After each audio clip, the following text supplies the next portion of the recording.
Hello, I'm Laura. And I'm Huelya. And welcome to episode 4 of the Gut Loving podcast. This is a brand new podcast all about IBS and the low FODMAP diet. Quick summary: if you've been diagnosed with IBS and you want to know more about your condition and the low FODMAP diet, you are in the right place. We have been talking about IBS for a few weeks now, and in the next couple of weeks we're going to get talking more about the low FODMAP diet. So we hope that you stick with us on this journey. We are loving seeing so many downloads of this podcast. Yeah, especially, thank you so much. I think our poo podcast has been the most popular so far. It's crushed all the billboards, top charts. And we're really happy about that. So we hope that it has been enlightening and maybe made the subject a bit less taboo for you.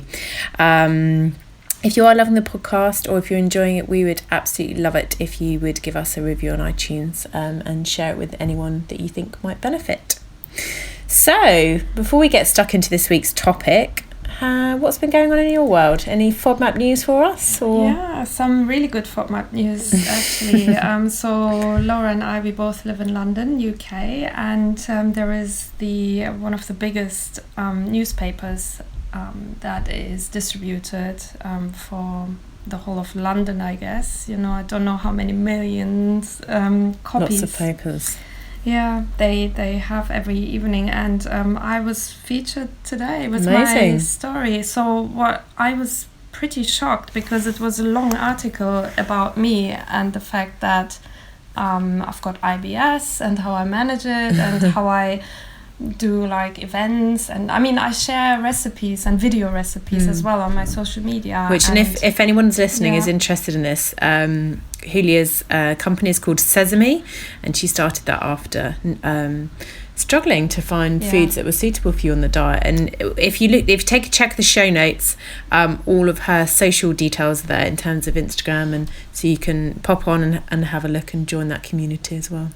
Thanks, Laura. And what I found extremely striking is that this is like a newspaper that's got like millions, I guess. I'm making this up, but I think it's like covering the whole of London really.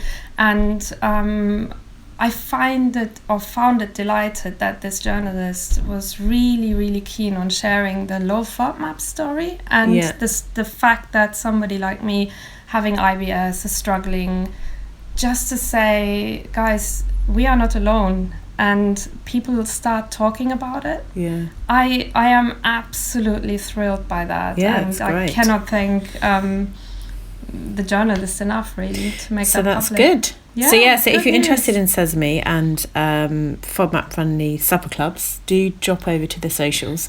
One thing I thought was interesting about the article is that they'd kind of pitched it as clean eating supper clubs, and one of the things I know that people struggle with sometimes, it's just a good point for IBS, that people sometimes come into clinic and we talk about the different things that we need them to try with their diet, and one of the things that they're quite surprised about is that some of the things that we're suggesting feel like they're not very healthy. So they say, I thought eating lots of fibre was very healthy, and I thought apples were healthy, or certain other foods like beans which aren't which you exclude on the low FODMAP diet.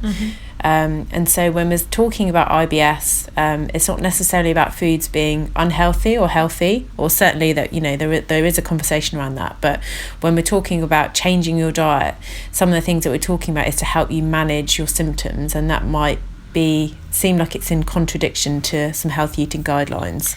Yeah, so in today's topic we want to talk about the subtypes of IBS and what eating beans or apples would do to somebody like me who has a subtype IBS-C would be actually resulting in extreme amounts of pain for days, I guess, or maybe for one day, I don't know, but it depends on the amount that I consume. But maybe Laura, you can explain that a little bit. We did touch on it last time, so I don't want this to be a long podcast today, but I just wanted to bring it up again as a separate episode because I think it's really important. So when you are diagnosed as having IBS, hopefully what happens as part of that diagnosis is that you are given an IBS subtype.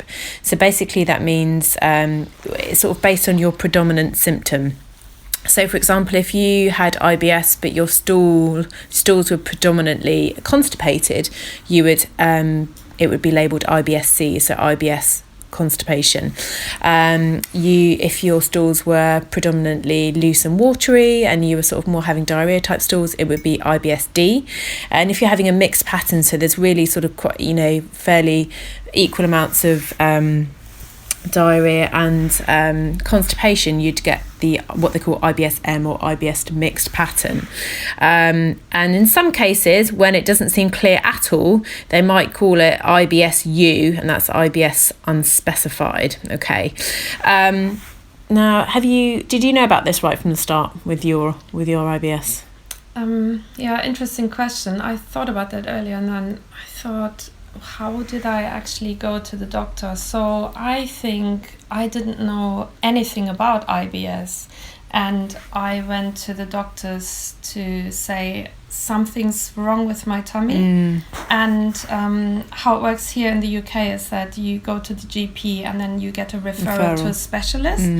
And what happened there is I was basically at the gastroenterologist who, with the problem of me being constipated, I said, look, I have constipation. That was very clear to me because it caused a lot of problems. So I was hoping that he would then, I don't know, operate me. I was happy with an operation. Look at me, like a young woman who went to the doctor and said, operate this thing out of me because I really don't want to live with it. Good job you didn't live in the medieval ages, because that probably would have happened. Oh yes, you mentioned that before. Yeah, we saw in a journal that a long time ago, before they sort of even recognised IBS, they would just chop bits of bowel out when there was nothing wrong with it. So. Look, that was the medievals, and I actually went to the GP in 2000, I don't know what, and said, look, to put this out of my body, like take it, I don't want it. And he basically said, look, he explained further, and then he put me on lactulose, yeah, exactly, which made my symptoms extremely worse. I was going to say that's we'll talk about that. We're going to do another episode on medications, but that actually is one of the medications that you shouldn't be given if you've got IBS-C. Because I was constipated and he just wanted to give me like a laxative, I guess. Yeah, but it's not the best one. Well, for IBS. I have I'm extremely lactose intolerant, so guess what happened. So I had to kind of interrupt the medication cycle and said, look, this is not for me. And then he said, look, I think this is not working, because I saw him a few times. And he said, look, I think you might have IBS. He ruled everything else out. So I didn't have like a crazy digestive illness that was really serious. No disease. And he said, look, you might want to see our low FODMAP dietitian. Okay, we should pick up on that as well, because it's not always the first thing that's recommended for constipation. But yeah, basically, so there's 3 types. So you can either be, well, I guess 4, but mostly 3. So it's normally you're classified as having IBS-C, so that's IBS constipation, IBS-D, IBS diarrhea, or IBS-M, IBS mixed pattern. So why do we care? Why is it important? And the reason I think is really important is going to help you with your management plan. So there's various treatment options for IBS, and that includes both medication. We're going to talk a bit more about that next time. Lifestyle and diet, that's the other big sort of cornerstone of treatment. Now, the advice in each of those kind of areas will differ according to what your subtype is. And this is why it's so important to know. So if we take, for example, like constipation and diarrhea, one of the pieces of advice for constipation is eating more fibre. We'll talk about which types of fibre. But if you did that, if you're somebody with IBS diarrhea and you started eating loads more fibre, it would just make your symptoms worse. That sounds like a really obvious thing to say, but quite often IBS advice will literally just say something like, eat more fibre, eat lots of fibre. And if you've got diarrhea, that's really not the best advice for you. Equally, sometimes if you've got constipation, eating certain types of fibre can make things like gas worse. So it's really about fine-tuning the advice to your specific symptoms, and that's why it's really important to understand what yours is. And I think it helps you take control better, because sometimes if you're just following advice without really knowing maybe what's right for your subtype, it can just feel like nothing's working, and that can be really demoralizing. Yeah, and you just give up and say nothing helps me, and you keep on going into the habit of eating things that are really, really not good for you. Yeah. So just how would you know? So if you're just, I might sound obvious, but IBS-D, so IBS diarrhea, so this is if sort of the majority of your stools are loose and watery. So if you remember last time we were talking about the Bristol stool chart. So this is a sort of drawing or pictorial representation of what different stools look like. If you've not seen it already, you've got two options: either jump online and just Google Bristol stool chart, or Huelya, with her tech expertise, kindly popped a link into the show notes, so you can just pop to the show notes and open up a version of the Bristol stool chart. So IBS-D, your stools are mostly looking loose and watery, so type 6 to 7 on that chart, and very few of your stools, so less than 25%, would be sort of closer to the top of the chart, so numbers 1 and 2. If you are IBS-C, so IBS constipation, do you remember we talked about this last time, what constipation is? By the medical definition, it means that you are opening your bowels less than 3 times a week, and your stools are going to be types 1 to 2, so that's either they look hard and pellety, sort of like nuts, or they're sort of sausage shaped, and so sort of the nuts are stuck together but they're lumpy, and sort of they're on a sausage but they're lumpy stools, and if you're IBS-C, your stools are mostly looking like types 1 to 2. Okay, and IBS mixed probably means that around a quarter of your stools are loose, a quarter of them are constipated, and the rest are sort of maybe somewhere in between, so maybe even a normal stool, so sort of types 3 to 4. Okay.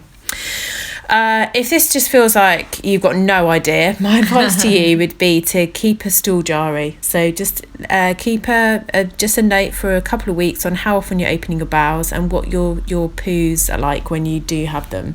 So you can just have a look at the stool chart and just write the numbers every time you open your bowels, and that's actually going to be really helpful, not just for you, but also if you're going to go and see a gastroenterologist, or if you're seeing a dietitian, they will actually be pleased that you're bringing that information to them, because it's going to help them classify your subtype and also help with the treatment as well. Yeah, and I should have probably that to avoid more runs to the gastroenterologist, which weren't necessary at that point. Yeah, and information is always empowerment, so that's good.